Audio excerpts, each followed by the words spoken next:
नमस्कार दोस्तों, स्वागत है आप सभी का आपकी अपनी कक्षा के अंतर्गत। मैं धर्म सिंह आप सभी का हार्दिक स्वागत करता हूं, हार्दिक अभिनंदन करता हूं। दोस्तों, हम बात कर रहे हैं लाइव प्रोसेस जैव प्रक्रम जो है हम उनकी चर्चा कर रहे हैं। दूसरी क्लास का चैप्टर नंबर 6 जो है उसके अंतर्गत हम पढ़ रहे हैं कि जीवों के शरीर में होने वाले कौन कौन से प्रोसेस होते हैं, कौन कौन से प्रक्रम हैं जो उनके शरीर के लिए क्या होते हैं, आवश्यक होते हैं। इसकी चर्चा हमारी चल रही है और इसमें हम पहुंच चुके हैं कहाँ तक, श्वसन जो था उसमें हम पहुंच चुके थे। इससे पहले हमने श्वसन कैसे होता है उन सब चीजों की चर्चा कर ली थी और तंबाकू जो है वो हमारे स्वास्थ्य के लिए क्यों हानिकारक है ये चर्चा भी हमने कर ली थी। अभी हम बात करेंगे कि मनुष्य जो होता है उसके अंतर्गत जो श्वसन तंत्र होता है, मनुष्य के अंतर्गत श्वसन करने के लिए कौन कौन से अंग जो है वो पाए जाते हैं, अभी हम इसकी चर्चा करने। ठीक है, तो चलते हैं सबसे पहले कि मनुष्य के अंतर्गत चित्र जो है वो 6.9 जो है वो दिया हुआ है अपने को, जो मैं अभी आपको दिखा देता हूं कि चित्र 6.9 जो है ये है अपना चित्र 6.9 जो है। इसके अंतर्गत आपको हमारा जो श्वसन तंत्र है उसके सारे अंग जो है वो आपको दिखाई दे रहे हैं। सबसे पहले कौन होता है, सबसे बाहर होते हैं दो छिद्र जिनको अपन बोलते हैं नासा द्वार। नासा द्वार के पीछे होता है ये एक लंबी नलिका जैसी संरचना जिसको अपन बोलते हैं नाक या नासिका, को नासा मार्ग कहते हैं। वहां से वायु जो है वो किसमें पहुंचती है, मुख गुहा। मुख गुहा के नीचे जो अंग पाया जाता है उसको दशनी, जहाँ पर पाचन तंत्र और श्वसन तंत्र दोनों जो है वो मुख गुहा के साथ जुड़ते हैं। उसके बाद आती है कंठ वाली स्ट्रक्चर जिसके अंतर्गत पाया जाता है स्वर यंत्र या लय। उसके नीचे चालू होती है हमारी ये एक लंबी नली जिसके वायु जाती है, जिसको कहा जाता है श्वास नली। अंग्रेजी में ट्रैकिया बोलते हैं। ट्रैकिया जो है ये चेस्ट वाले भाग में जाकर दो भागों में बट जाती है, जिसको अपन क्या कहते हैं, श्वसनी के नाम से जानते हैं। श्वसनी फेफड़ों में प्रवेश करती है और उसकी छोटी छोटी शाखाएं बन जाती हैं जिनको अपन कहते हैं श्वसनिका। हर श्वसनिका जो होती है उसके लास्ट में एक फूली हुई संरचनाएं पाई जाती हैं इस तरीके से, जिस ठीक है। कुपिकाओं का जो ये समूह आपको दिखाई दे रहा है उसको अपन बोलते हैं कुपिका कोष कहते हैं। और उसमें बहुत सारी कुपिकाएं होती हैं, जो छोटी छोटी एक होती है उसको बोलते हैं कुपिका, और कुपिकाओं के समूह को क्या बोलते हैं, कुपिका कोष बोलते हैं। उसके बाद ये जो बड़ी स्ट्रक्चर्स दिखाई दे रही है उसको अपन नाम देते हैं फुफ्फुस या उसको फेफड़ा कहा जाता है। और फेफड़े जो होते हैं वो किसके साथ जुड़े हुए होते हैं, डायफ्राम जो होता है उस डायफ्राम के साथ जुड़े। ये होता है मानव का श्वसन तंत्र जो होता है उसकी स्ट्रक्चर। अब इसी चीज की हम बात करने वाले हैं कि क्या होता है, तो वो देखते हैं। वायु शरीर के अंदर नासा द्वार द्वारा जाती है। नासा द्वार द्वारा जाने वाली वायु मार्ग में उपस्थित महीन बालों द्वारा निस्यंदित हो जाती है। निस्यंदित का मतलब होता है छन्ना। क्या होती है यहाँ पे लिखा हुआ है कि ये निस्यंदित हो जाती है, और निस्यंदित का मतलब क्या होता है वो मैं आपको बता रहा हूँ कि निस्यंदित का मतलब होता है छनना, जिसको अपन बोलते हैं। यानी कि फिल्टर हो जाती है, यानी कि उसमें अगर धूल मिट्टी वगैरह ऐसे कोई कण उपस्थित होते हैं तो वो क्या कर लिए जाते हैं, छन जाते हैं। क्यों छन जाते हैं, क्योंकि हमारा जो ये नासा द्वार होता है इसके अंदर पाए जाते हैं रोम जो होते हैं, बाल जो होते हैं वो इसमें पाए जाते हैं, जो एयर को, हवा को फिल्टर करने का काम करते हैं। उसमें धूल मिट्टी वगैरह के कणों को वो रोक लेते हैं, जिससे शरीर में जाने वाली वायु धूल तथा दूसरी अशुद्धियों से क्या हो जाती है, रहित हो जाती है। इस मार्ग में श्लेष्मा की परत भी पाई जाती है। क्या पाई जाती है इस मार्ग में, श्लेष्मा की परत भी पाई जाती है जो इस प्रक्रम में सहायक होती है। अब ये श्लेष्मा की जो परत होती है ये कैसे सहायक होती है उसकी भी बात कर लेते हैं। श्लेष्मा की परत जो है वो किस प्रकार से सहायक होती है। श्लेष्मा जो होता है, सबसे पहले तो इसकी बात करते हैं। श्लेष्मा क्या होता है, श्लेष्मा होता है एक तरल एवं चिकना पदार्थ। श्लेष्मा होता है एक तरल एवं चिकना पदार्थ जो है वो श्लेष्मा होता है। और ये क्या करता है, ये पदार्थ जो है इसका कार्य की अगर बात की जाए तो ये कार्य क्या करता है, ये हमारा जो नासा मार्ग होता है, ये जो हमारा नासा मार्ग होता है उस नासा मार्ग को क्या करता है, नरम व मुलायम बनाए रखता है। उस नासा मार्ग को क्या करता है, ये नरम व मुलायम बनाना, ये इसका कार्य होता है। नहीं तो क्या होगा, हवा के आने जाने से नाक की या नासा द्वार की जो आंतरिक झिल्ली होती है ये सूख कर फट सकती है और वहां से खून बाहर आ सकता है। तो इसका काम होता है क्या करना, नासा मार्ग को नरम एवं चिकना बनाए रखना, ये इसका काम होता है। यहां से वायु कंठ द्वारा फुफ्फुस में पहुंचती है। कंठ में उपास्थि के वलय उपस्थित, कंठ में जो होता है वो उपास्थि, उपास्थि क्या होती है, नरम व लचीली जो संरचनाएं होती हैं उसको अपन क्या कहते हैं, उपास्थि। नरम और लचीली जो संरचनाएं होती हैं उसको क्या कहा जाता है, उपास्थि। जैसे नाक का ये चोटी वाला भाग होता है, आप इसको मोड़ोगे ये मुड़ जाएगा, आप इसको ऊपर नीचे जिस भी दिशा में चाहो वो मोड़ सकते हो, लेकिन जैसे ही आप छोड़ोगे ये अपने पुराने स्थान पर वापस आ जाएगा। यानी कि जैसा था ये वैसा ही हो जाता है। जैसे कान का ये वाला भाग है, आप इसको मोड़ दो छोड़ोगे तो ये जैसा था वैसा ही हो, तो उसको अपन क्या कहते हैं, उसे कहा जाता है उपास्थि। यह सुनिश्चित करता है कि वायु मार्ग निपतित न हो, निपतित का मतलब होता है पिचकता नहीं, तो वायु मार्ग इसमें निपतित नहीं होता है। उसके बाद ये डायग्राम हमारा आ ही गया है, जो चित्र 6.9 हमारी किताब एनसीईआरटी जो है उसके अंतर्गत दिया हुआ है, ये ऐसे क्या। उसके पश्चात फेफड़ों के अंदर मार्ग जो होता है वो क्या होता है, छोटी, और छोटी नलिकाएं विभाजित हो जाती है। फेफड़ों के अंतर्गत श्वसन मार्ग जो होता है छोटी और छोटी नलिकाओं में क्या हो जाता है, विभाजित हो जाता है, जो अंत में गुब्बारे जैसी संरचना में अंतर्निहित हो जाता है। जिसको अपन किस नाम से जानते हैं, उसको हम कहते हैं का, जिसको किस नाम से जाना जाता है उसको कहा जाता है, यानी कि सबसे अंतिम जो भाग होता है वो कौन होती है, कुपिका होती है। कुपिका एक सतह उपलब्ध कराती है जिससे गैसों का क्या होता है, तो गैसों का विनिमय जो होता है वो कहां से होता है, ध्यान रखना, गैसीय विनिमय जो होता है वो कहां से होता है, वायु कुपिका से होता है। फेफड़ों में गैसें पहुंचती हैं और फेफड़ों में जो गैस पहुंचती है उन गैसों का विनिमय जो होता है वो किस स्थान से होता है, वो होता है वायु कुपिका जो होती हैं, उन वायु कुपिका से होता है गैसों का विनिमय। तो मानव शरीर में फेफड़ों के अंतर्गत गैस विनिमय, गैसों के आदान प्रदान का स्थान जो है वो कौन उपलब्ध कराती है, कुपिका जो होती है वो गैसों के आदान प्रदान के लिए सतह उपलब्ध कराती है। तो यहाँ पर होता है कौन, गैस, गैस विनिमय का मतलब होता है आदान प्रदान, गैसीय आदान प्रदान जो होता है वो गैस विनिमय। कुपिकाओं की भित्ति जो होती है उसमें रुधिर वाहिकाओं का विस्तीर्ण जाल होता है। विस्तीर्ण का मतलब बहुत गहरा, बहुत सघन, जिसको अपन कह सकते हैं बहुत ज्यादा कुपिकाएं जो होती हैं वो एक स्थान पर उपस्थित हो, तो यानी कि इसके चारों तरफ अपन कहें तो एक बहुत ही गहरा जो होता है नलिकाओं का क्या पाया जाता है, जाल पाया जाता है। जैसा हम प्रारंभिक वर्षों में देख चुके हैं, जब हम श्वास अंदर लेते हैं, जब श्वास अंदर लेते हैं तो हमारी पसलियां ऊपर उठती हैं और हमारा डायफ्राम जो होता है वो चपटा हो जाता है। यानी कि जब सांस लेते हैं तो क्या होता है, ध्यान रखना, जब हम अंतः श्वसन करते हैं, क्या करते हैं, जब अंतः श्वसन हम करते हैं तो क्या होता है,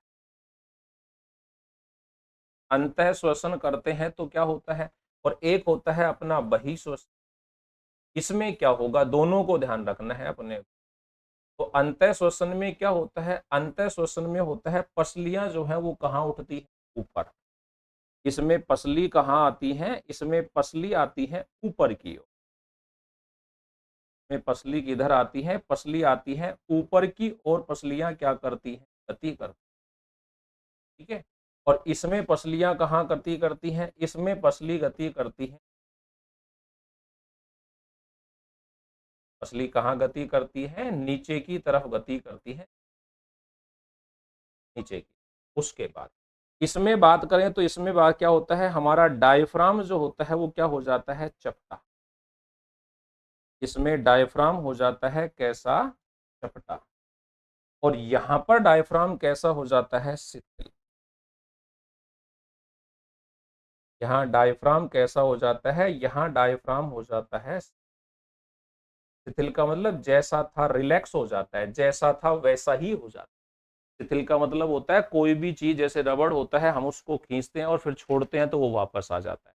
तो शिथिल यानी कि पूर्व अवस्था जो थी उसकी, उसी में उसका वापस लौट जाना, वो क्या कहलाता है, शिथिल कहलाता है, उसको रिलैक्स बोलते हैं, ठीक है। उसके बाद और क्या होता है, यहां से यहां पर होता है हमारी वक्ष गुहा जो होती है उसका आयतन बढ़ जाता है। यहाँ पर वक्ष गुहा के आयतन में क्या होती है? वृद्धि। वक्ष गुहा के आयतन में क्या होती है? वृद्धि होती है। वृद्धि को ऐसे लिख देते हैं, ठीक है। और यहां पर क्या होता है? वक्ष गुहा के आयतन में कमी। यहाँ होता है वक्ष गुहा के आयतन में क्या होता है? कमी हो। यहाँ आयतन हो जाता है कम। उससे क्या होगा? इससे गैसों पर दाब क्या हो जाता है? कम हो जाता है। गैसीय दाब क्या हो जाएगा? कम हो जाएगा। यानी कि फेफड़ों में जो गैस भरी है उसके ऊपर दाब हो जाएगा कम, और यहां पर गैसीय दाब में क्या हो जाएगी? वृद्धि। यहाँ गैसीय दाब में क्या हो जाएगी? यहाँ गैसीय दाब में उससे क्या होगा? उससे ये होगा कि वायुमंडल का जो प्रेशर है वो तो हो गया ज्यादा और अंदर का प्रेशर हो गया कम। यहाँ पर अंदर फेफड़ों में प्रेशर ज्यादा हो गया और बाहर वायुमंडल का प्रेशर क्या हो गया? कम। तो उससे क्या होगा? यहाँ से क्या होगा? वायुमंडल से जो गैसें हैं वो कहाँ जाएंगी? अंदर की। वायुमंडल से गैस कहाँ प्रवेश करती है? गैस फेफड़ों में प्रवेश। कहाँ प्रवेश? फेफड़ों। और यहाँ पर क्या होता है? यहाँ पर वायुमंडल से गैस किधर जाती है? और ये फेफड़ों से गैस किस में जाती है? वायुमंडल। फेफड़ों से गैस किधर जाती है? वायुमंडल। ऐसे चलता है ये पूरे का पूरा। यहां पर इसने लिख रखा था जिसको मैंने इधर पूरे का पूरा लिख दिया है। अब आगे अपन पढ़ लेते हैं। इस कारण वायु फेफड़ों के अंदर चूस ली जाती है और विस्तृत कुपिकाओं को भर देती। रुधिर शेष शरीर से कार्बन डाइऑक्साइड वायु कुपिकाओं में छोड़ने के लिए आता है। कुपिका रुधिर वाहिकाओं का रुधिर कुपिका वायु से ऑक्सीजन लेकर शरीर की सभी कोशिकाओं को क्या करता है? जाता है। कुपिका रुधिर जो होता है वो क्या करता है? कुपिका रुधिर वाहिका का रुधिर कुपिका वायु से ऑक्सीजन लेकर शरीर की सभी कोशिकाओं तक पहुंचा। यानी कि होगा क्या? होगा इस तरीके से कि ऐसे मान लीजिए कि भाई ये कौन है? हमारी, ये हमारी मैंने बना दिया एक वायु कुपिका है। ऐसी होती है हमारी वायु कुपिका, और ये है हमारी एक वायु कुपिका। और इस वायु कुपिका में क्या भरी हुई?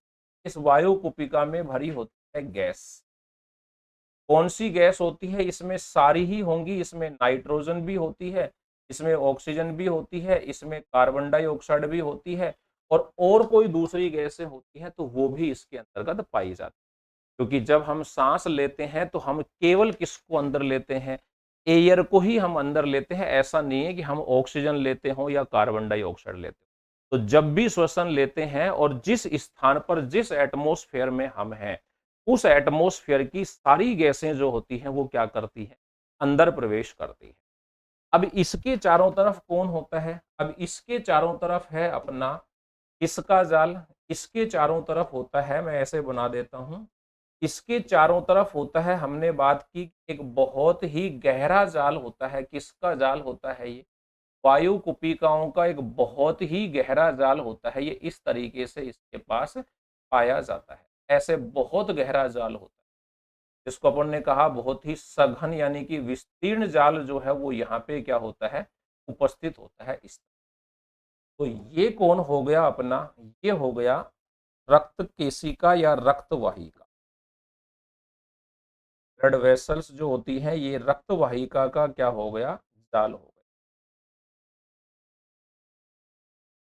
ये हो गया रक्त वाहिका का। इसमें कैसा रुधिर होता है? इसमें होता है अशुद्ध रुधिर। इसमें कैसा रुधिर है? इसमें है अशुद्ध रुधिर, इसके अंतर्गत है। अशुद्ध रुधिर का मतलब जिसको अपन बोलते हैं वी ऑक्सीजन। इसमें वी ऑक्सीजनित रुधिर,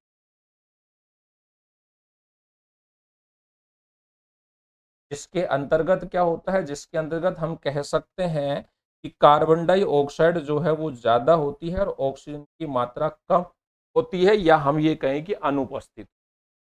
जबकि अंदर कौन है, यहाँ पर 21% ऑक्सीजन है और कार्बन डाइऑक्साइड 0.03।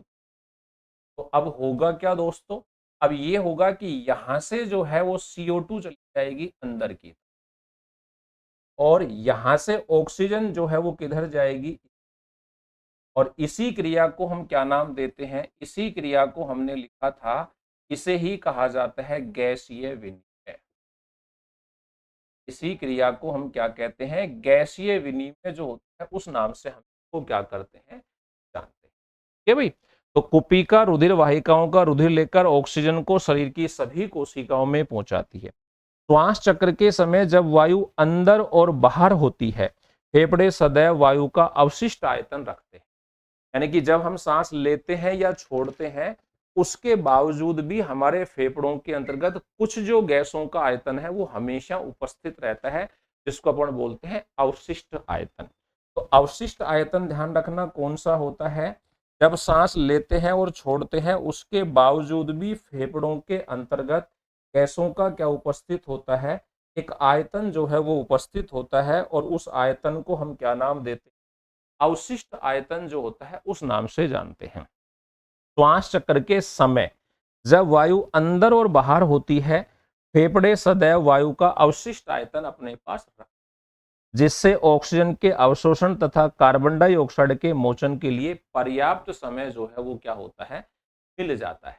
क्योंकि वो अवशिष्ट आयतन जो फेफड़ों में उपस्थित है, वहां से धीरे धीरे प्रोसेस जो है ये चलता रहता है। नहीं तो अगर मान लो ऐसा होता कि लेते और छोड़ते तो फिर गैस विनिमय होता तो सही, पर उसके लिए समय जो है वो कम मिल पाता। तो ऐसी स्थिति में गैसें जो है वो अंदर जाती हैं, उनमें से कुछ गैस बाहर निकलती है, बाकी की फेफड़ों के अंतर्गत उपस्थित रहती है, जिसको अपन क्या बोलते हैं, अवशिष्ट आयतन जो है उसको बोला जाता है। इसके बाद बात करते हैं, धूम्रपान स्वास्थ्य के लिए हानिकारक है, क्यों है। फेफड़ों का कैंसर दुनिया में मृत्यु के सामान्य कारणों में से एक है। श्वास नली का ऊपरी हिस्से में छोटी छोटी बालों जैसी क्या होती हैं, संरचनाएं होती हैं। इसमें ध्यान रखना, श्वास नली का जो ऊपरी हिस्सा होता है, ट्रेकिया हमारी जो होती है, उसका जो ऊपरी हिस्सा होता है उसके अंतर्गत क्या होती है, छोटी छोटी बाल के जैसी क्या होती हैं, संरचनाएं। और उन बाल के जैसी संरचनाओं को हम क्या कहते हैं, सीलिया कहते हैं। क्या कहते हैं उसको, सीलिया के नाम से। ऊपरी हिस्से, जैसे ये हमारी श्वास नली है जो यहां से शुरू होती है कंठ से, और कंठ से जो हमारी श्वास नली शुरू होती है, इसका जो ऊपर वाला पार्ट होता है, इनिशियल प्रारंभिक जो भाग होता है, वहां पर क्या पाई जाती हैं, छोटे छोटे बाल के जैसी संरचनाएं होती हैं, और उनको हम किस नाम से जानते हैं, सीलिया के नाम। ये सीलिया सांस लेते वक्त अंदर ली जाने वाली वायु से रोगाणु, धूल और अन्य हानिकारक कणों को हटाने में क्या करते हैं, मदद करते हैं। धूम्रपान करने से ये बालों जैसी संरचनाएं जो है वो क्या हो जाती हैं, नष्ट हो जाती हैं, जिससे रोगाणु, धूल, धुआं और अन्य हानिकारक रसायन फेफड़ों में प्रवेश कर जाते हैं, जो संक्रमण, खांसी और यहां तक कि फेफड़ों के कैंसर का भी कारण बनते हैं। तो धूम्रपान से कैंसर कैसे होता है, ये हमारे समझ में कि जब हम बीड़ी, सिगरेट वगैरह, तंबाकू जब हम पीते हैं तो क्या होता है, हमारी जो ये ट्रैकिया, जो श्वास नली हमारी होती है, इस श्वास नली के अंदर क्या पाया जाता है, छोटे छोटे रोम होते हैं, और उन रोमों को क्या नाम देते हैं। जब हम बीड़ी, सिगरेट या धूम्रपान, स्मोकिंग जब हम करते हैं तो क्या होता है, ये सीलिया जो है ये क्या हो जाते हैं, नष्ट हो जाते हैं। और सीलिया नष्ट हो जाएंगे तो फेफड़ों के अंतर्गत धूल, मिट्टी या फिर रोगाणु जो है वो आसानी से क्या कर जाएंगे, प्रवेश कर जाएंगे, जिससे क्या हो जाएगा, हमको इन्फेक्शन हो जाएगा, खांसी हो जाएगी, यहाँ तक कि अपन बात करेंगे फेफड़ों का कैंसर भी जो है वो इससे हो सकता है। तो ये उसका कारण बन जाता है। जैसे जैसे जंतुओं के शरीर का आकार बढ़ता है, अकेला विषण दाब शरीर के सभी अंगों में ऑक्सीजन पहुंचाने में क्या होता है, अपर्याप्त होता है, और उसकी दक्षता भी क्या हो जाती है, कम हो जाती है। फुफ्फुस की वायु से श्वसन वर्णक ऑक्सीजन लेकर उन ऊतकों तक पहुंचाते हैं जिनमें ऑक्सीजन की कमी है।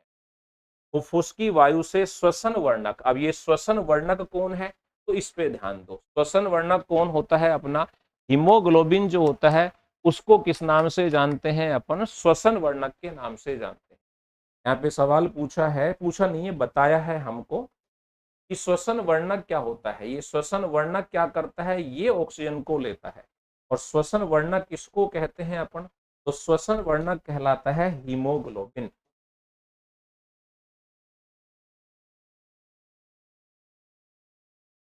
श्वसन वर्णक,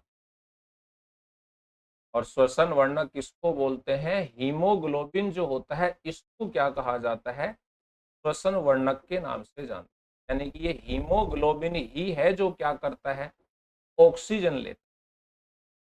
हीमोग्लोबिन जो है इसी के साथ कौन जुड़ता है, ऑक्सीजन का संयोग जो होता है वो इसी के साथ जुड़ता है। ऑक्सीजन की क्रिया जो होती है वो इसी के साथ होती है। ऊतकों तक पहुंचते हैं जिनमें ऑक्सीजन की क्या होती है, कमी होती है। मानव में श्वसन वर्णक कौन होता है, देखो मैंने लिख भी दिया था और आ भी गए। मानव में श्वसन वर्णक कौन है, हीमोग्लोबिन होता है। मानव में श्वसन वर्णक कौन है, हीमोग्लोबिन, जो ऑक्सीजन के साथ क्या रखता है, उच्च बंधुता रखता है, यानी कि तेजी से जुड़ने की इसके पास होती है। कहाँ उपस्थित होता है ये वर्णक, ये वर्णक जो होता है ये लाल रुधिर कोशिकाओं में क्या होता है, उपस्थित। ये वर्णक जो है ये कहाँ उपस्थित होता है, लाल रुधिर कणिकाएं जो होती हैं उनमें उपस्थित होता है। कार्बन डाइऑक्साइड जल में अधिक विलेय है, इसलिए इसका परिवहन हमारे रुधिर में विलेय अवस्था में होता है। अब ये भी एक इंपॉर्टेंट बात है कि भाई कार्बन डाइऑक्साइड जो है इसका ट्रांसपोर्टेशन, इसका जो परिवहन होता है वो किस अवस्था में होता है, हमारे शरीर में। तो कार्बन डाइऑक्साइड का परिवहन हमारे शरीर में किस अवस्था में होता है, तरल अवस्था में होता है, लिक्विड स्टेज के अंतर्गत। और ऐसा क्यों होता है तरल अवस्था में, क्योंकि ये जो है वो जल के अंतर्गत क्या होती है, तो जल में विलेय होती है कार्बन डाइऑक्साइड, इसलिए इसका परिवहन मानव शरीर में किस अवस्था में होता है, घुलनशील अवस्था में होता है, विलेय अवस्था के अंतर्गत होता है इसका परिवहन। उसके पश्चात यदि कुपिकाओं की सतह को फैला दिया जाए तो ये लगभग कितना क्षेत्रफल, लगभग ये 80 वर्ग मीटर का क्षेत्रफल जो है वो घेर, क्या कहते हैं इसको, 80 वर्ग मीटर का क्षेत्रफल घेर लेती है अगर क्या कर दिया जाए, इनको फैला दिया जाए। अगर इसको क्या कर दिया जाए, अगर इसको फैला दिया जाए तो ये 80 वर्ग मीटर का जो क्षेत्रफल है वो घेर लेती है। बाकी ये 80 वर्ग मीटर लिखा हुआ है, लगभग 80 वर्ग मीटर लिखा हुआ है, ये हो सकता है 80 से लेकर 100 वर्ग मीटर। कितना हो सकता है ये, 80 से लेकर 100 वर्ग मीटर तक हो सकता है ये। बाकी 80 लिखा हुआ है तो अच्छी बात है, अपने को फिक्स 80 ही याद रखना है। लेकिन साथ में ये भी लिखा हुआ है कि ये किसमें है, लगभग है, अप्रोक्सीमेटली लगभग इतना है, थोड़ा बहुत कम या ज्यादा हो सकता है। यानी कि ये वायु कुपिकाएं जो हैं अगर इनको हम फेफड़ों से बाहर निकालकर फैलाएं तो ये कितना क्षेत्रफल घेर लेती हैं, 80 वर्ग मीटर का जो क्षेत्रफल है ये घेर लेती। क्या आप अनुमान लगा सकते हैं कि आपके अपने शरीर का सतही क्षेत्रफल कितना होगा, विचार कीजिए। विचार कीजिए कि विभिन्न अंगों के लिए विस्तृत सतह उपलब्ध होने पर गैसों का विनिमय कितना बढ़ जाता है। यदि हमारे शरीर में फुफ्फुस द्वारा ऑक्सीजन प्राप्त करने की तुलना में हमारे फुफ्फुस से ऑक्सीजन को पैर के अंगूठा तक पहुंचने में अनुमानतः 3 वर्ष का समय लगेगा। क्या कह रहा है ये, ध्यान से सुनो इस चीज को, कि 3 वर्ष लग जाएंगी, कहां से, फेफड़ों से कहां तक, अंगूठे तक पहुंचने में। क्या आप अनुमान लगा सकते हैं कि आपके अपने शरीर का सतही क्षेत्रफल कितना होगा, जब वायु कुपिकाओं का क्षेत्रफल कितना है, 80 वर्ग मीटर है वायु कुपिकाओं का क्षेत्र। तो आप पूरे शरीर का सतही क्षेत्रफल देखो कितना होगा, इससे तो कई गुना ज्यादा हो जाए। ठीक है, विचार कीजिए कि विभिन्न अंगों के लिए विस्तृत सतह उपलब्ध होने पर गैसों का विनिमय कितना बढ़ जाएगा। और ये कह रहा है कि यदि हर अंग जो है उसको जितना उसका क्षेत्रफल है उतना ही क्षेत्रफल अगर उसको मिल जाए तो गैसों को परिवहन होने में कितना समय लगेगा। अगर हमारे शरीर में पाए जाने वाले सारे अंगों का सतही क्षेत्रफल जितना है उतना ही उनको उपलब्ध करा दिया जाए तो ये कह रहा है कि फेफड़ों से पैर के अंगूठे तक गैसों को पहुंचने में कितना समय लग जाएगा, 3 वर्ष का समय लग जाएगा। क्या आपको इससे प्रसन्नता नहीं हुई कि हमारे पास हीमोग्लोबिन है, बिल्कुल हुई है प्रसन्नता। तो क्योंकि हीमोग्लोबिन ही तो होता है जो गैसों को एक जगह से दूसरी जगह तक क्या करता है, परिवहन। तो ये हीमोग्लोबिन ही होता है। अब यहाँ पे दिए हैं कुछ प्रश्न जो है वो अपने को दिए हुए हैं, उन प्रश्नों को अपने को देखना है कि भाई प्रश्न जो है वो कौन से दिए हुए हैं। तो पहला प्रश्न यहाँ पे एनसीईआरटी में दिया हुआ है जो आपके सामने है, तरीके से मैंने इसको कर दिया है। ये मैं इसको हाईलाइट नहीं कर पाया, कोई बात नहीं है, अब देख लीजिए इसको हाईलाइट कर दिया है। ये लो, श्वसन के लिए ऑक्सीजन प्राप्त करने की दिशा में एक जलीय जीव की अपेक्षा स्थलीय जीव किस प्रकार लाभदायक है या लाभप्रद है। तो अपन बता सकते हैं, कैसे बता सकते हैं कि स्थलीय जीव जो होता है उसको ऑक्सीजन या गैसें मिलती हैं वायुमंडल। तो ऑक्सीजन या गैसें कहां से मिलती हैं, वायुमंडल से, और वायुमंडल से मिलेंगी तो उसको क्षेत्रफल जो है वो ज्यादा मिलेगा, इसलिए उसको ऑक्सीजन जो है वो ज्यादा मात्रा में क्या होगी, प्राप्त। लेकिन अगर हम बात करें जलीय जीव, तो जलीय जीव जो है वो ऑक्सीजन कहां से लेते हैं, जो पानी में घुली हुई ऑक्सीजन है वो उसी का उपयोग करते हैं, जिससे उनको वायु जो है उसकी अपेक्षा, या ये कहें कि वायुमंडल की अपेक्षा उनको ऑक्सीजन जो है वो कम क्या होती है, प्राप्त होती है। इसलिए स्थलीय जीव जो होते हैं उनको ऑक्सीजन प्राप्त करने में क्या होती है, थोड़ी आसानी होती है, और जलीय जीवों को ऑक्सीजन प्राप्त करने में थोड़ी कठिनाई। ठीक है, स्थलीय जीव वायुमंडल से सीधे ऑक्सीजन प्राप्त करते हैं जहां ऑक्सीजन की मात्रा अधिक होती है। इसके विपरीत जलीय जीवों को जल में घुली हुई ऑक्सीजन पर निर्भर रहना पड़ता है जिसकी मात्रा वायु की अपेक्षा क्या होती है, कम होती है। इसलिए स्थलीय जीवों को ऑक्सीजन प्राप्त करने में क्या होती है, अधिक सुविधा होती है। नेक्स्ट सवाल की तरफ चलते हैं। तो दूसरा सवाल है अपना ये रहा, ग्लूकोज के ऑक्सीकरण से, दूसरा सवाल है ग्लूकोज के ऑक्सीकरण से भिन्न जीवों में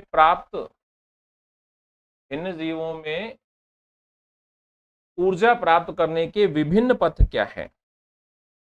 ऊर्जा प्राप्त करने के विभिन्न पथ जो हैं वो क्या है, ये है अपने कि ग्लूकोज के ऑक्सीकरण से भिन्न जीवों में ऊर्जा प्राप्त करने के विभिन्न पथ क्या हैं।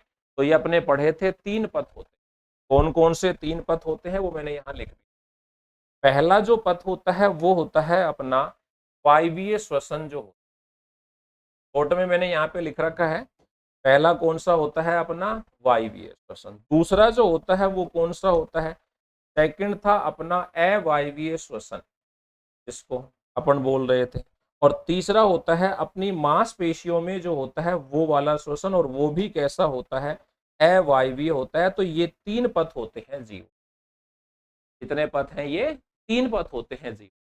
वायवीय श्वसन, ऑक्सीजन की उपस्थिति में ग्लूकोज का पूर्ण ऑक्सीकरण होता है जिससे अपने को कार्बन डाइऑक्साइड, जल और साथ में क्या प्राप्त होती है, ऊर्जा प्राप्त होती है। अवायवीय श्वसन जो होता है इसके अंतर्गत ऑक्सीजन उपस्थित नहीं होती है, तो ग्लूकोज का क्या होता है, विघटन होता है या अपघटन होता है, जिससे अपने को क्या मिलता है, एथिल एल्कोहल यानी कि एथेनॉल मिलता है, कार्बन डाइऑक्साइड मिलती है और ऊर्जा मिलती है। और तीसरा होता था जिसको अपन नाम दे रहे थे पेशियों के अंतर्गत अवायवीय, वहां पर ऑक्सीजन की कम मात्रा होती है, तो ग्लूकोज का अपूर्ण ऑक्सीकरण होता है, और उस अपूर्ण ऑक्सीकरण से क्या मिलता है, लैक्टिक अम्ल, और साथ में क्या मिलती है, ऊर्जा मिलती है। तो ये तीन प्रोसेस होते हैं अपने इसके अंतर्गत जो अपन ने बात, ठीक है, ये अपने उत्तर के हो गए जिनको मैंने इस तरह, तो ये प्रश्न हो गया और ये अपने क्या हो गए।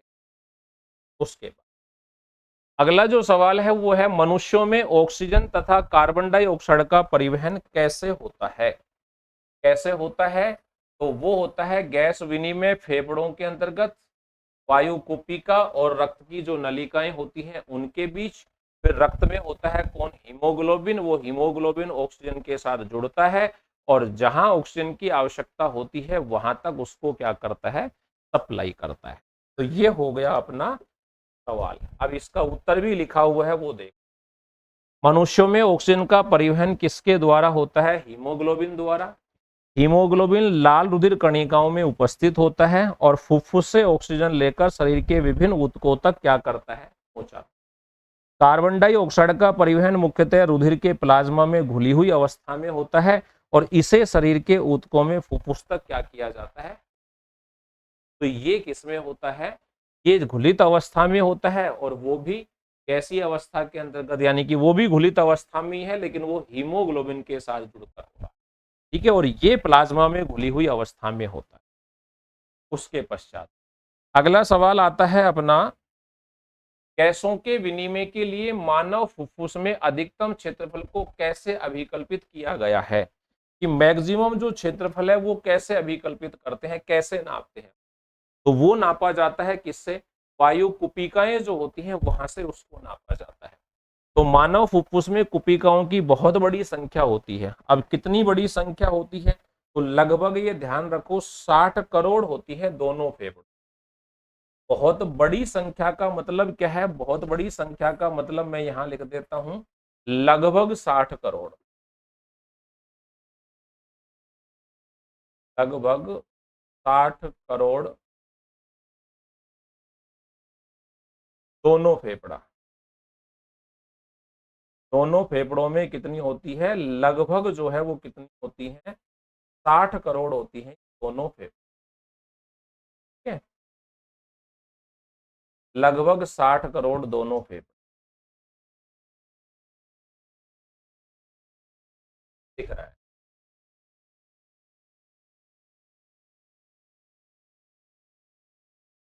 तो ये लगभग 60 करोड़ होती है दोनों फेफड़ों में। इनकी संख्या अधिक होने के कारण गैसों के विनिमय के लिए क्षेत्रफल भी जो है वो अधिक प्राप्त होगा। यदि कुपिकाओं की सतह को फैला दिया जाए तो क्षेत्रफल कितना हो जाता है, 80 वर्ग मीटर। कुपिकाओं की दीवारें पतली होती हैं और उनमें रुधिर केशिकाओं का क्या होता है, जाल, जिससे ऑक्सीजन और कार्बन डाइऑक्साइड का प्रभावी क्या हो जाता है, विनिमय। तो आप यहाँ सीधी सीधी याद रखो कि इनकी संख्या बहुत ज्यादा है और अगर उनको फैला दिया जाता है तो वो लगभग 80 वर्ग मीटर का जो क्षेत्रफल है वो घेर लेती है, जो कि एक बहुत बड़ा क्षेत्रफल उपलब्ध करा देता है ब्लड की नलिकाओं को। अब आती है बात किसकी, अब हम बात करने वाले हैं कि मानव शरीर जो होता है उसमें वहन, वहन का मतलब परिवहन जो होता है वो किस प्रकार से हो, इसकी बात करें। तो अगली जो प्रक्रम है, अगला जो जैव प्रक्रम होता है वो होता है वहन। और वहन की बात किसमें करनी है, मानव के अंतर्गत वहन कैसे होता है इसकी बात करेंगे। मानव में वहन जो है वो कैसे होता है, वहन का मतलब मानव में जो है वो परिवहन किस प्रकार से होता है, इसकी बात करेंगे। चलो, इसके लिए अपन क्या करते हैं, एक क्रियाकलाप देखते हैं। क्रियाकलाप क्या दिया हुआ है उसको देखो। क्रियाकलाप दिया हुआ है 6.8। अपने आसपास के एक स्वास्थ्य केंद्र का भ्रमण कीजिए, यानी कि आपके आसपास अगर कोई हॉस्पिटल वगैरह है तो आप वहां जाइए, उसको घूम के आइए और ज्ञात कीजिए कि मनुष्य में हीमोग्लोबिन की मात्रा का सामान्य परिसर क्या है। तो जब आप वहां पर जाते हो तो वहां पर जो भी पेशेंट आते हैं, जो भी रोगी वहां पे आ रहे हैं, जो मरीज आ रहे हैं, उन मरीजों के अंतर्गत आपको क्या करना है, हीमोग्लोबिन जो है उसके बारे में पता लगाना है कि हीमोग्लोबिन जो है उसका लेवल क्या है, उसकी मात्रा कितनी है। क्या यह बच्चे और वयस्क के लिए समान है, यानी कि क्या बच्चों में और एडल्ट में दोनों के अंतर्गत ये बराबर होता है। क्या पुरुष और महिलाओं के हीमोग्लोबिन के स्तर में कोई अंतर होता है, तो होता है कि नहीं होता है, ये आपको वहां जाके चेक करना है। यानी कि डॉक्टर जो है, उस डॉक्टर से आप बातचीत करोगे तो आपको जो है वो पता चल जाएगा। अपने आसपास के एक पशु चिकित्सालय क्लिनिक का भ्रमण कीजिए। अब कहाँ जाइए, पशुओं के जो हॉस्पिटल होते हैं वहां पर भी, और वहां पर जाकर पशुओं जैसे कि भैंस है, गाय है, उनमें हीमोग्लोबिन का सामान्य परिचय, तो जो पशुओं के डॉक्टर हैं वहां पे जाइए, उनसे आप बात कीजिए, वो बताएंगे आपको कि भाई गाय में क्या है, भैंस के अंतर्गत क्या है, बकरी में क्या होता है, भेड़ में क्या होता है, सब में बराबर होता है या अलग अलग होता है, ये उनसे पूछ लीजिए। क्या यह मात्रा बच्चों में, नर में तथा मादा जंतुओं में समान होती है, तो हमारा उत्तर होगा नर तथा मादा मानव में व जंतुओं में दिखाई देने के अंतर की तुलना कीजिए। अब उनमें क्या अंतर होता है ये भी पता लगा लेंगे। यदि कोई अंतर है तो उसे कैसे, तो जैसे नर और मादा की बात करते हैं मनुष्यों, तो मनुष्यों के अंतर्गत पुरुष जो होते हैं, नर जो होते हैं, उनमें हीमोग्लोबिन का स्तर थोड़ा ज्यादा होता है और महिलाओं के अंतर्गत हीमोग्लोबिन का स्तर जो है वो थोड़ा कम होता है। ठीक है भाई, आगे चलते हैं। पिछले अनुभाग में हम देख चुके हैं कि रुधिर, भोजन, ऑक्सीजन तथा वर्ज्य पदार्थ, वर्ज्य का मतलब अपशिष्ट जो होते हैं, वर्ज्य का मतलब आप कह सकते हो अपशिष्ट या हानिकारक, आप कह सकते हो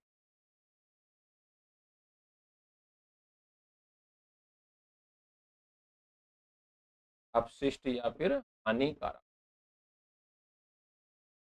पदार्थों का हमारे शरीर में वहन करता है। कक्षा 9 में हमने सीखा था कि रुधिर एक तरल संयोजी ऊतक है। रुधिर क्या है भाई? रुधिर के बारे में कह रहा है कि रुधिर एक क्या है? तरल संयोजी ऊतक है। ये तरल संयोजी ऊतक का मतलब क्या है? तरल संयोजी ऊतक का मतलब क्या है? तो इसका मतलब होता है, तरल का मतलब लिक्विड अवस्था में होता है, और संयोजी का मतलब होता है दो या दो से ज्यादा ऊतकों या कोशिकाओं को जोड़ता है। तो तरल का मतलब द्रव अवस्था, वो तो जानते ही हो।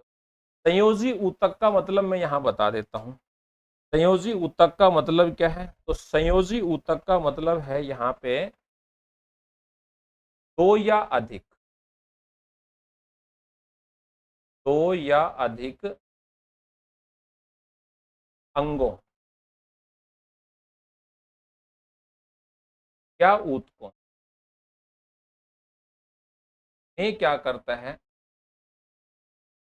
ऊतकों में संबंध स्थापित करता है, यानी कि उनको आपस में क्या करता है? उनको आपस में जोड़ने का काम करता है। रुधिर में एक तरल माध्यम होता है, और रुधिर का जो तरल माध्यम होता है उसको क्या बोलते हैं? तो रुधिर का जो तरल माध्यम होता है उसको कहा जाता है प्लाज्मा। रुधिर का जो तरल माध्यम होता है, रुधिर का, रुधिर के इस तरल माध्यम का नाम क्या होता है? इसको कहा जाता है प्लाज्मा। इस नाम से जानते हैं, प्लाज्मा। इसमें कोशिकाएं निलंबित होती।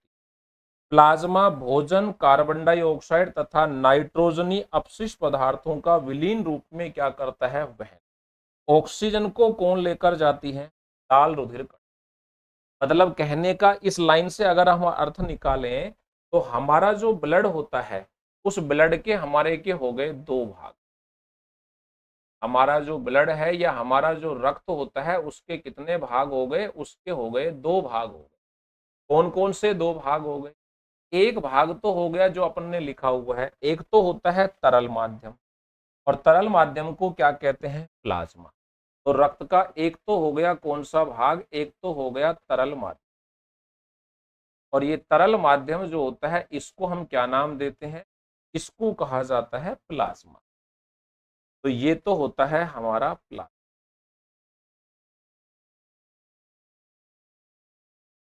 और वो क्या कह रहा है आगे? आगे वो क्या कह रहा है कि इसमें क्या होती है? कोशिकाएं निलंबित होती है। निलंबित का मतलब इसमें कोशिकाएं जो है अपन कह सकते हैं कि वो घुली हुई होती हैं। और ये कोशिकाएं कौन सी हो? तो कोशिकाएं जो होती हैं उनको कहा जाता है रक्त कोशिका। कोशिकाओं को क्या बोलते हैं? तो उनको कहा जाता है रक्त कोशिका। और रक्त कोशिकाओं में कितनी होती हैं भाई? वहां पे होती हैं तीन, और उन तीनों के नाम आप जानते भी हो। एक को बोलते हैं आरबीसी, एक को हम क्या बोलते हैं? डब्ल्यूबीसी, एक को हम क्या बोलते हैं? प्लेटलेट। ये तीन पाई जाती है, आगे बात भी करेंगे। एक होती है प्लेट, ये तीन, ठीक है। यानी कि कौन क्या करता है? प्लाज्मा तो किसको ले जाता है? प्लाज्मा तो ले जाता है जो कि लिखा हुआ है, किसको ले जाता है? ये तो ले जाता है भोजन को, और किसको ले जाता है? कार्बन डाइऑक्साइड को, और किसको ले जाता है? हानिकारक नाइट्रोजन के जो हानिकारक पदार्थ होते हैं, नाइट्रोजनी वर्ज्य पदार्थ जो लिखा हुआ है, मैं यहाँ पे इसको लिख देता हूँ अपशिष्ट पदार्थ। नाइट्रोजनी अपशिष्ट पदार्थ जो होते हैं ये करता है उसको लाने ले जाने का काम। और इसमें बात करें डब्ल्यूबीसी, ये किसका काम करती है? तो डब्ल्यूबीसी काम करती है किसको? ऑक्सीजन को ले जाने। ये करती है ऑक्सीजन का परिवहन। किसकी सहायता से करती हैं? वो अभी हमने पढ़ा था, किसकी सहायता से? हीमोग्लोबिन की इसमें क्या लेती? सहायता लेती। तो हीमोग्लोबिन की सहायता से करती है, ठीक है। बहुत से अन्य पदार्थों जैसे लवण का वहन भी रुधिर द्वारा ही होता है, अतः हमें एक पंपन यंत्र की क्या होती है? आवश्यक। यानी कि अब ये ब्लड जो है, ये ब्लड जब बहेगा तो ब्लड को बहने के लिए हमें पंप तो करना पड़ेगा ना, उसको धक्का तो देना पड़ेगा ना। भाई पानी जो है वो बहता है, क्यों बहता है? क्योंकि पानी पर पीछे से क्या लग रहा होता है? प्रेशर लग रहा होता है, और उस प्रेशर के कारण पानी जो है वो क्या होगा? आगे बहता रहता है। हमें कोई पानी आ रहा है घरों के अंतर्गत, तो उसको हमें छत तक पहुंचाना है, तो छत तक वो अपने आप तो नहीं पहुंचेगा ना, छत तक पहुंचाने के लिए उसको क्या करना पड़ेगा? नीचे से हमें उसे पंप करना पड़ेगा, और उस पंप के कारण ही पानी जो होता है वो कहाँ पहुंचता है? छत तक। और पंप किससे करते हैं हम? तो पानी को पंप हम करते हैं घरों में, जो हम मोटर वगैरह लगा के रखते हैं, उसकी सहायता से उस पानी को हम क्या करते हैं? पंप करते हैं। तो पंप कौन होता है उसकी बात करते हैं। तो पंप करने के लिए कौन होता है? पंप करने के लिए होता है हृदय। पंप करने के लिए कौन होता है हमारे पास? तो वो होता है हमारा हार्ट, या हमारा हृदय जो होता है, जिसकी स्ट्रक्चर जो है वो आपको इस प्रकार से दिखाई दे रही है। इसमें कौन कौन सा भाग क्या होता है वो सुन लीजिए।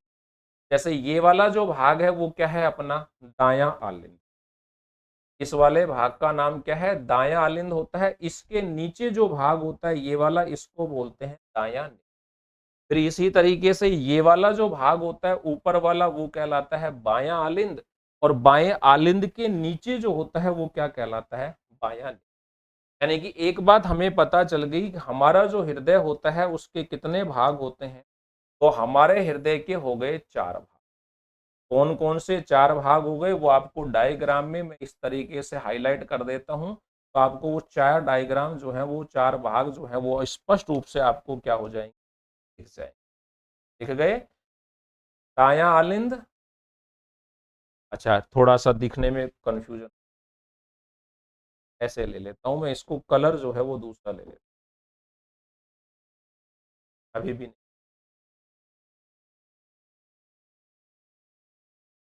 अब दिख जाए ना, बिल्कुल। अब ये तो हो गया अपना दायां आलिंद, ये हो गया दायां निलय, फिर उसके बाद ये हो गया बायां आलिंद, और ये हो गया अपना बायां। ये 4 भाग हो गए हमारे। अब इन 4 भागों में देखिए, दायां आलिंद जो होता है, इस दाएं आलिंद के अंतर्गत कौन कौन सी नलियां जो हैं आकर खुलती हैं? तो यहां पर 3 नलियां जो हैं आकर खुलती हैं, जो शरीर के क्या करती हैं? शरीर के भागों से रुधिर को लाकर यहाँ पे डालती हैं। जिसको अपन क्या कहेंगे? तो उसको अपन कहते हैं महाशिरा। उनको अपन क्या कहते हैं? महाशिरा। यहाँ पर महाशिराएं जो है वो आकर खुलती, इससे एक नली निकलती है। इससे क्या होती है? इससे एक नली निकलती है, और वो नली कौन सी होती है? तो उस नली का नाम होता है, जो दाएं निले से निकलती है उसका नाम होता है महाधमनी, ओ फुफ्फुसीय धमनी। ये निकल रही, यहाँ पे निकल रही है, इस तरीके से निकलती है। तो ये होती है अपनी फुफ्फुसीय धमनी, जो फेफड़ों में रुधिर को लेकर जाती है। फिर होता है अपना बायां आलिंद। इस बाएं आलिंद में एक नली आकर खुलती है, जो ब्लड को लेकर आती है, और उसका नाम क्या होता है? फुफ्फुस शिरा। फिर आ गया अपना ये बायां निलय, और इस बाएं निलय से फिर एक नली निकलती है जो इधर दिखाई दे रही है, इसको क्या नाम देते हैं? महाधमनी। तो इस तरीके की स्ट्रक्चर जो होती है ना, वो हमारे ब्लड की दिखाई, वो सॉरी उसकी हार्ट की जो होती है वो दिखाई देती है। 4 भाग होते हैं। कौन से भाग से कौन सी संरचना निकलती है उस पे ध्यान दो आप। कौन से भाग से कौन सी संरचनाएं निकलती हैं, मैं उनको इधर एक साइड में लिख। सबसे पहले तो बात करते हैं 4 भाग। 4 भाग कौन कौन सा है? तो एक भाग तो हो गया अपना दायां आलिंद।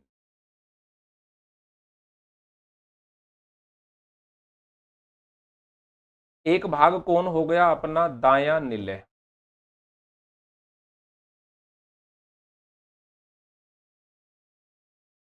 एक भाग कौन हो गया अपना? बायां आलिंद।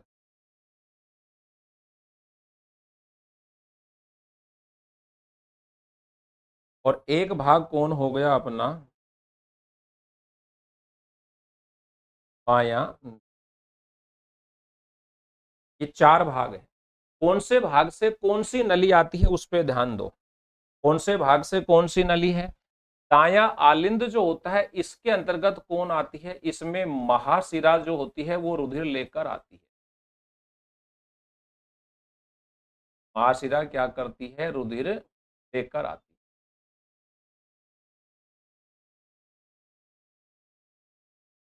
दायां निलय जो होता है यहां से क्या होता है, यहां से फुफ्फुसीय धमनी, यहां से क्या होता है, यहां से फुफ्फुसीय धमनी फेफड़ों में रुधिर ले जाती है।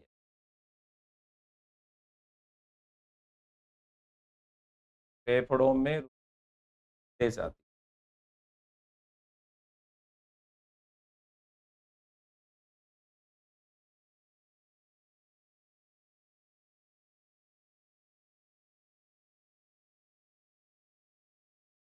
यहाँ पे मैं कर देता हूँ रुधिर लाती है।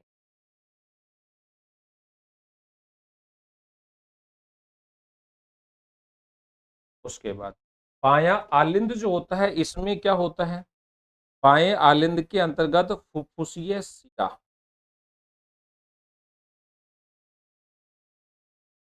फुफ्फुसीय शिरा रुधिर लेकर आती है। कहां से लाती है, तो फेफड़ों से। और यहां से क्या होता है, यहां से निकलती है कौन, महाधमनी। और महाधमनी क्या करती है, महाधमनी शरीर के भागों में, शरीर के भागों में क्या करती है, रुधिर लेकर जाती है।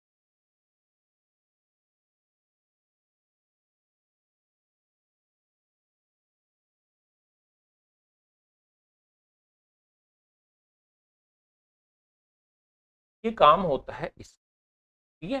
तो इस तरीके से हमारे हृदय के साथ बहुत सी चीजें जो है वो क्या रहती हैं, अटैच रहती हैं, जुड़ी हुई रहती हैं, जो रुधिर को अंगों के आसपास धकेल सके। नलियों में एक परिपथ की आवश्यकता होती है जो रुधिर को सभी ऊतकों तक भेज सके, तथा एक तंत्र की है जो यह सुनिश्चित करे कि इस परिपथ में यदि कभी टूट फूट होती है तो उसकी मरम्मत हो सके। हमारा पंपन हृदय कौन होता है, यहां पर सुनिए। हमारा पंपन हृदय, पंपन यंत्र जो है वो कौन है, हमारा पंपन यंत्र होता है हृदय। कौन है हमारा पंपन यंत्र, हमारा पंपन यंत्र होता है हमारा हृदय जो है, ये है हमारा पंपन यंत्र जो ब्लड को क्या करता है, यही करता है ब्लड को पंप करने का कार्य। ये एक पेशीय अंग है जो हमारी मुट्ठी के आकार का होता है। और कहां दिखाया गया है, चित्र 6.10 जो है उसके अंतर्गत इसको दिखाया गया है। तो चित्र 6.10 जो है जिसकी मैंने अभी अभी बात की है, वो चित्र 6.10 जो है ये आपको दिखाया गया है। इस तरीके का होता है हमारा हृदय जो हो। इसके बाद आगे बात करते हैं। तो रुधिर को ऑक्सीजन व कार्बन डाइऑक्साइड दोनों का ही वहन करना होता है, अतः ऑक्सीजन प्रचुर रुधिर को कार्बन डाइऑक्साइड युक्त रुधिर से मिलने से रोकने के लिए हृदय कई कोष्ठों में क्या होता है, बटा होता है, ताकि मतलब ऑक्सीजन युक्त रुधिर और दूसरा कौन सा है, कार्बन डाइऑक्साइड युक्त रुधिर, ये दोनों आपस में नहीं मिले। इसके लिए हमारा हृदय जो होता है वो क्या होता है, कई भागों में बटा होता है, कई कोष्ठों में बटा होता है। और मनुष्य के हृदय में कितने कोष्ठ होते हैं, तो मनुष्य के हृदय में होते हैं 4 कोष्ठ। मनुष्य के हृदय में कितने कोष्ठ हैं, 4 कोष्ठ होते हैं। चारों कोष्ठों के नाम हमने देखे, कौन कौन से होते हैं, दायां आलिंद होता है, अभी लिखा भी था दायां आलिंद। दाएं आलिंद के नीचे कौन होता है, दाएं आलिंद के नीचे होता है दायां निलय। इसके सामने कौन होता है, बायां आलिंद। और बाएं आलिंद के नीचे कौन होता है, तो बाएं आलिंद के नीचे होता है बायां निलय। ये 4 भाग होते हैं हमारे हृदय के। उसके बाद कार्बन डाइऑक्साइड प्रचुर रुधिर को कार्बन डाइऑक्साइड छोड़ने के लिए फुफ्फुस में जाना होता है, तथा फुफ्फुस के पास ऑक्सीजनत रुधिर को हृदय में लाना, यानी कि ये दोनों काम करने होते हैं। कार्बन डाइऑक्साइड प्रचुर रुधिर को कार्बन डाइऑक्साइड छोड़ने के लिए फेफड़ों में जाना होता है, और फुफ्फुस से वापस ऑक्सीजनत रुधिर को कहां लाना होता है, हृदय। यानी कि प्रोसेस क्या चलता है कि अशुद्ध रुधिर जो होता है वो कहां आता है, पहले फेफड़ों में, फिर फेफड़े उसको कहां भेजते हैं, फेफड़े उसको भेजते हैं, सॉरी हृदय के पास आता है। पहले पहले रुधिर कहाँ आएगा? हृदय के पास। हृदय उसको शुद्ध करने के लिए कहाँ भेजेगा? फेफड़ों के पास। फेफड़ों के पास जाएगा, वो ऑक्सीजन को ग्रहण कर लेगा और शुद्ध हो जाएगा। फिर वो शुद्ध रुधिर वापस किस में आएगा? हृदय में। और हृदय फिर उसको क्या करेगा? शरीर के दूसरे भागों में भेज देगा। फिर वहां पर जाकर वो वापस से क्या हो जाएगा? अशुद्ध। और वो अशुद्ध रुधिर फिर कहाँ आएगा? अब यहाँ शुद्ध का मतलब तो वो है ऑक्सीजन युक्त रुधिर, और अशुद्ध का मतलब क्या है? कार्बन डाइऑक्साइड युक्त। तो ये क्या कह रहा है कि कार्बन डाइऑक्साइड युक्त रुधिर को कार्बन डाइऑक्साइड छोड़ने के लिए फेफड़ों में भेजेगा हृदय, और फुफ्फुस से वापस ऑक्सीजनित रुधिर को किस में लाना होता है? हृदय में लाना होता है। यह ऑक्सीजन का प्रचुर रुधिर तब शरीर के शेष हिस्सों में पंप किया जाता है। हम इस क्रम को विभिन्न चरणों में क्या करते हैं? समझते हैं, और उसके लिए हमारे पास कौन है? चित्र 6.11 जो अभी आ रहा है। ऑक्सीजन प्रचुर रुधिर फुफ्फुस से हृदय में बाईं ओर स्थित कोष्ठ बाएं आलिंद में आता है। ऑक्सीजन प्रचुर रुधिर फुफ्फुस से यानी कि फेफड़ों से हृदय में किस तरफ आता है? बाईं तरफ का जो आलिंद होता है उसमें आता है। बाएं आलिंद से किस में जाएगा? बाएं आलिंद से जाएगा बाएं नीले में। इस रुधिर को एकत्रित करते समय बायां आलिंद क्या हो जाता है? शिथिल रहता है। जब अगला कोष्ठ बायां नीले फैलता है तब ये संकुचित होता है, जिससे रुधिर इसमें स्थानांतरित। तो बाएं आलिंद से किस में चला जाएगा? बाएं नीले। अब बारी किसकी आती है? जब पेशीय बायां निलय संकुचित होता है तब रुधिर जो है वो शरीर में क्या कर दिया जाता है? पंप कर दिया जाता है। डायग्राम को देखते हैं, पहले इसको पढ़ लेते हैं। ऊपर वाला दायां कोष्ठ, अब दायां की बात आ गई। दायां आलिंद जब फैलता है तो शरीर के विभिन्न भागों से विऑक्सीजनित रुधिर इसमें आ जाता है। जैसे ही दायां आलिंद सिकुड़ता है तो फिर नीचे वाले में चला जाएगा, दाएं नीले में चला जाता है। इस रुधिर को दाएं नीले में स्थानांतरित कर देता है, जो रुधिर को ऑक्सीजन करण हेतु बारी से कहां भेज देता है? फेफड़ों में भेज देता है। आलिंद की अपेक्षा नीले की पेशियां जो भित्ति होती है वो मोटी होती है। आलिंद की अपेक्षा नीले की पेशीय भित्ति क्या होती है? मोटी होती है। बाकी सब चीजें तो डायग्राम में सीख लोगे। क्यों होती है मोटी, उसका भी कारण सुन लो। उसका भी कारण क्या है? क्योंकि नीले के ऊपर प्रेशर जो है वो ज्यादा होता है, और नीले ही पूरे मतलब ब्लड को पूरे शरीर में क्या करता है? पंप करता है। जब आलिंद या नीले संकुचित होते हैं तो वाल्व उल्टी दिशा में रुधिर के प्रवाह को क्या करते हैं? रोकते हैं। कैसा होता है डायग्राम? वो डायग्राम पे चलता हूं। पहले तो मैं कहां गया भाई? ये रहा। इस डायग्राम को अपन थोड़ा सा ऊपर ले लेते हैं। पहले तो इसको समझना है, तो पहले इसको। अब देखो, इस आपको सारी चीजें जो है वो यहाँ पे दिखाई दे जाए। जो एनसीईआरटी का डायग्राम है ये बिल्कुल ऐसे के ऐसा है। ये हो गया अपना दायां आलिंद, ये हो गया दायां नीले, ये हो गया अपना बायां आलिंद, ये हो गया अपना बायां नीले, इस तरीके से। ठीक है, तो सारी चीजें जो है वो यहाँ पे जा रहा है। अब सबसे पहले ब्लड जो है वो महाशिरा से किस में आकर खुलता है?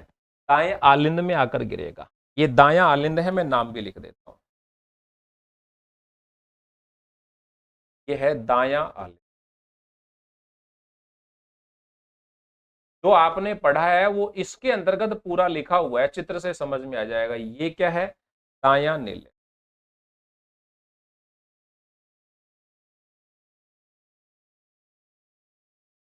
ये क्या है? बायां आलिंद।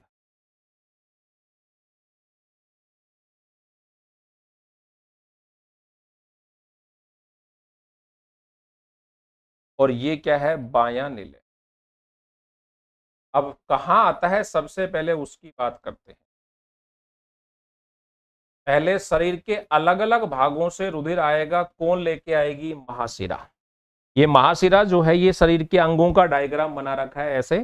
शरीर के अंगों से रुधिर जो है वो महाशिरा लाएगी और लाकर किस में डाल देगी? दाएं आलिंद। फिर दाएं आलिंद जब सिकुड़ेगा तो वहां से रुधिर किस में चला जाएगा? दाएं नीले। फिर दाएं नीले जो है वो इस रुधिर को कहां पंप कर रहा है? ये दिख रहा। ये इस रुधिर को किस में भेज रहा है? इस नली में। और ये नली कौन सी है? फुफ्फुसीय धमनी में जाएगा। मैं इसको अलग से दिखा देता हूं। ये यहां से ऐसे भेज रहा है इसको। फिर ये कहां जाएगा? फुफ्फुसीय धमनी इसको लेकर कहां जा रही है? फेफड़ों में। फेफड़ों में ये कैसा हो जाएगा? शुद्ध हो जाएगा। शुद्ध हो जाएगा तो फिर शुद्ध रुधिर को कौन लेकर आ रही है? फुफ्फुसीय शिरा। लाकर किस में डाल दिया उसने? बाएं आलिंद।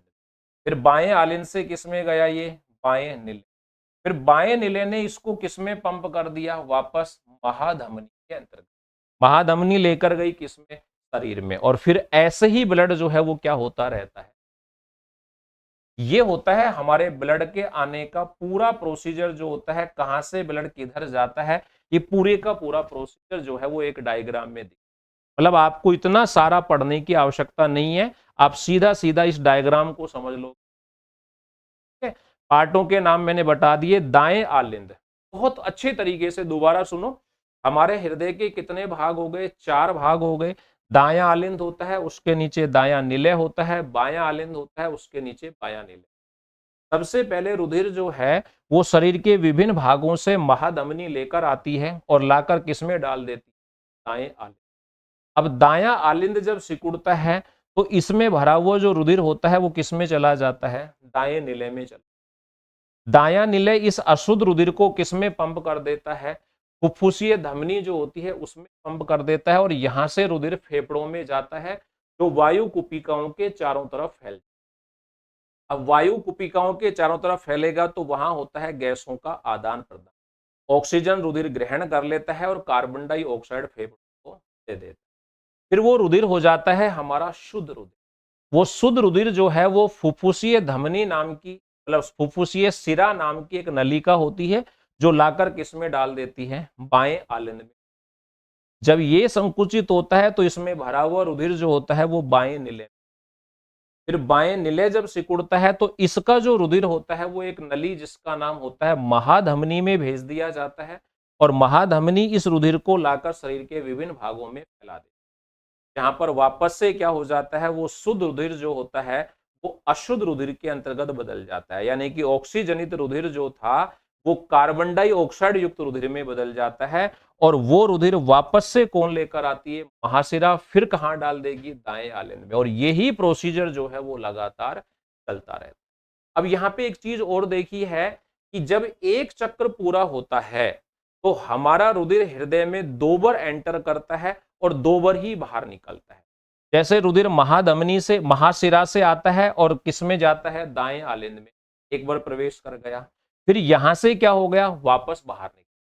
फिर दूसरी बार यहां से आता है जब फुफ्फुसीय शिरा से तो प्रवेश करता है, और निलय से होता है तो महाधमनी में बाहर निकल। यानी कि एक जो चक्र होता है हृदय का, उसमें रुधिर जो है वो 2 बार हृदय में प्रवेश करता है और 2 बार ही हृदय से क्या होता है, बाहर निकल।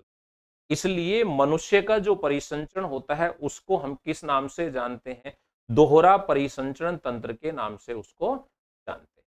ये होती है पूरी की पूरी क्रिया विधि। अब कुछ बातें जो है वो यहाँ पे भी लिखी हुई है, उसको भी हम पढ़ लेते हैं। फुफ्फुसों में ऑक्सीजन रुधिर में प्रवेश करती है। हृदय का दायां व बायां बंटवारा ऑक्सीजन व विऑक्सीजनित रुधिर को मिलने से रोकता है। इस तरह का बंटवारा शरीर को उच्च दक्षतापूर्ण ऑक्सीजन की पूर्ति करता है। पक्षी और स्तनधारी की सरीखे जंतुओं को जिन्हें उच्च ऊर्जा की आवश्यकता होती है, यह बहुत लाभदायक होता है, क्योंकि उन्हें अपने शरीर का तापक्रम बनाए रखने के लिए निरंतर ऊर्जा की क्या होती है, आवश्यकता। जब जंतुओं में, उन जंतुओं में जिन्हें इस कार्य के लिए ऊर्जा का उपयोग नहीं करना होता है, उनके शरीर का तापक्रम पर्यावरण के तापक्रम पर निर्भर करता है। यानी कि जिन जीवों को अपने के शरीर का तापक्रम निर्धारित करने के लिए ऊर्जा की आवश्यकता नहीं होती है, उन जीवों का शरीर किस पर निर्भर करता है, पर्यावरण का तापमान जो होता है उसके ऊपर निर्भर करता है। जल, स्थलचर या बहुत से शरीरप जैसे जंतुओं में 3 कोष्ठीय हृदय होता है। किस किसके अंतर्गत, जल में रहने वाले, स्थलचर और बहुत से रेप्टाइल्स जो होते हैं जैसे जंतुओं में 3 कोष्ठीय हृदय होता है, और ये ऑक्सीजनित या विऑक्सीजनित रुधिर द्वारा धारा को कुछ सीमा तक ही मिलना भी सहन कर लेता है। दूसरी ओर मछली के हृदय में केवल कितने कोष्ठ होते हैं, मछली के हृदय में कितने कोष्ठ होते हैं, तो केवल 2 कोष्ठ होते हैं। यहां से रुधिर क्लोम में भेजा जाता है जहां यह ऑक्सीजनित होता है और सीधा शरीर में क्या कर दिया जाता है, भेज दिया जाता है। मछलियों के शरीर में एक चक्र में केवल एक बार ही रुधिर हृदय में जाता है, इसलिए इसको क्या बोलेंगे, एकल। इसलिए इसको क्या बोलते हैं, इसको बोलते हैं एकल परिसंचरण तंत्र।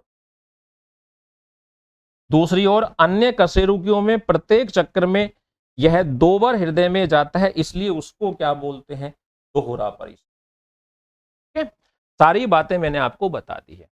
अब आता है अपना ब्लड प्रेशर जो होता है उसकी बात करते हैं। क्या होता है? रुधिर दाब। तो रुधिर दाब क्या होता है? जब रुधिर हृदय से बाहर निकलता है तो उसमें जो दाब लगता है वो कहलाता है रुधिर। ठीक है, और यहां से हम चर्चा करेंगे नेक्स्ट क्लास के अंतर्गत। तब तक आप सभी लोगों को धन्यवाद। Wish you all the best. Have a nice day.